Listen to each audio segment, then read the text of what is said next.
Chers amis, bonjour. Alors c'est toujours la fête, et évidemment quand on évoque la fête, il y a des mots autres qui viennent, qui peuvent être un petit peu familiers, ou en tout cas différents. Alors parmi les mots familiers, il y a la bringue, on va y revenir, il y a la java, on va y revenir aussi, puis il y a un délicieux, la nouba. Alors commençons par la bringue, c'était un mot qu'on disait dans notre jeunesse. Quand je rentrais à 8 h du soir chez ma grand-mère, elle me disait « T'as encore fait la bringue ?» Bon, à 8 h du soir, c'était quand même pas très méchant. Mais d'où vient ce mot? Il vient de la Suisse romande.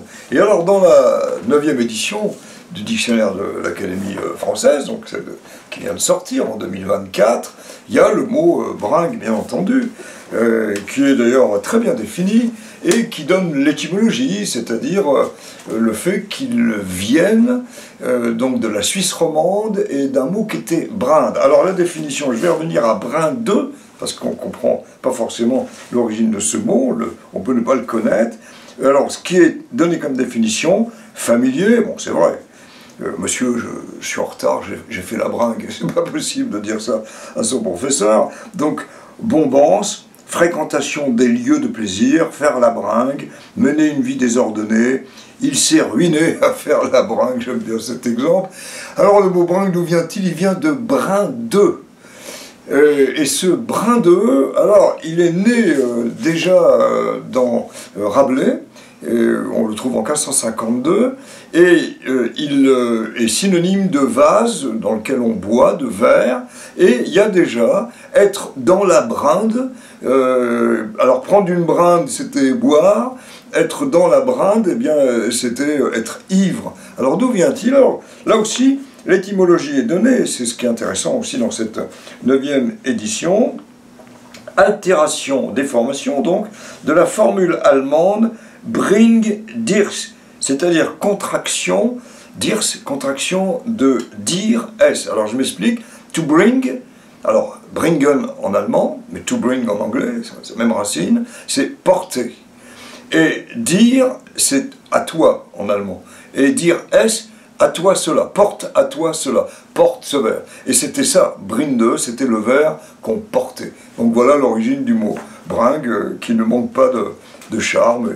Hector Malot évoquait la petite bringue, faire une petite bringue. Alors ça m'entraîne vers la grande bringue, et là aussi il faut consulter le dictionnaire pour voir que c'est un autre mot. On ne connaît pas bien l'étymologie, on ne sait pas d'où il vient vraiment, mais la grande bringue, cheval mal bâti, par analogie populaire, une grande bringue, une dame, une femme de grande taille, maigre et dégingandée. Donc voilà pour ce mot bringue qui finalement mérite toute une histoire. Donc quand quelqu'un vous dira « j'ai fait la bringue », attends, je vais t'expliquer d'où il vient. Alors il y a un autre mot, c'est la java. Alors là aussi l'étymologie n'est pas très claire.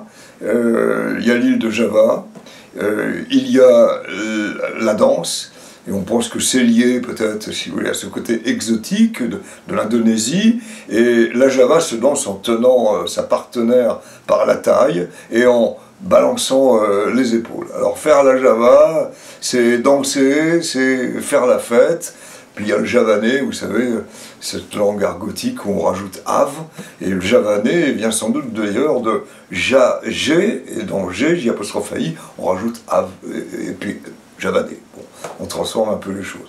Et alors le dernier mot que je trouve délicieux, il nous vient de la langue arabe, c'est la nouba. Là aussi ma grand-mère disait, t'as encore fait la nouba quand je rentrais à 8 h 30.